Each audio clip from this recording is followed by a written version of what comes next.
abamanyiddwa nga CBS Fans Club Kajjansi bategesa akabaga akamalako omwaka n'omulamwa ogw'okulaba wawe batuuse mu kukungaanya ensimbi na biki bibasobodde okutuukako mu mwaka oguyise. Ekibiina kino kirimu abantu abawerera ddala 12 era ng'okwawukanako n'ebizze bikolebwa omuli ebyokutereka n'okwewula ensimbi. Ekibiina kino kizze na nkuba mpya nga kati kitandise okusuubula emmotoka wamu n'okuzitunda, okugula ettaka wamu n'okulitunda ng'akabonero akalaga nti bano basajja kudde. Akabaga kano akabadde ak'ebbugumu keetabiddwako omwami wa Kabaka atwala eggombolola y'Essisa, omulongo Katobali mu Ttajjo akulira ebibiina bya Fans Club mu ggwanga, Omutaka Kaggwa Ssemafumu wamu n'abalala. Wabaddewo n'okugaba ebirabo eri bammemba abasinze ku bannaabwe mu bintu ebiwerako, gamba ng'okugula emigabo, okwambala obulungi wamu n'ebirala. Omwami wa Kabaka atwala eggombolola y'Essisa wasinzidde n'asanyukira enkola bano gye batandise n'abasaba okwongera okwagazisa abantu abalala okubeegattako.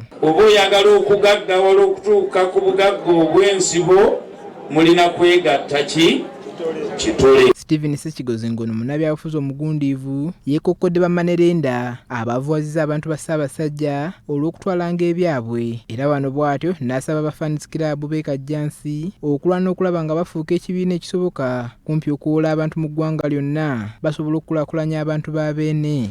Kimanyi bulungi nnyo nti bwemubeera muwola mu aba CBS ate nga muwola abantu ba Buganda, mulina ekigendererwa kya kukulaakulanya abantu. Twaliwonye bamanerenda ne tulwana nnyo mufuuke microfinance. Omutaka Ssemafumu Kaggwa alambuludde ennyingo CBS Fans Club kwetambulira era n'asaba mmemba obutabongoota mu by'enkulaakulana. Kabaka agenda okugamba abantu obutabongoota mu birala, ffe tetubongoota. Ono era yeebazizza Omutanda okulengerera ewala n'atumbula obwegassi nti kino kibayambye nnyo okwejja mu bwavu. Ya Bwakabaka okuteekawo ebitongole n'abakina bakiyazaawo ani? N'abamuyiiya nga bw'ali maasomoki n'akola bino byonna byemulaba. Ebibiina by'obwegassi mu Bwakabaka bwa Buganda ebisitudde embeera z'abantu okwejja mu bwavu biwerako omuli Peusa, Buganda Lwazi, Buganda Bumu n'ebirala bingi, era nga buli muntu abirimu tajjula olw'ebirungi ebifumbekedde mu byo.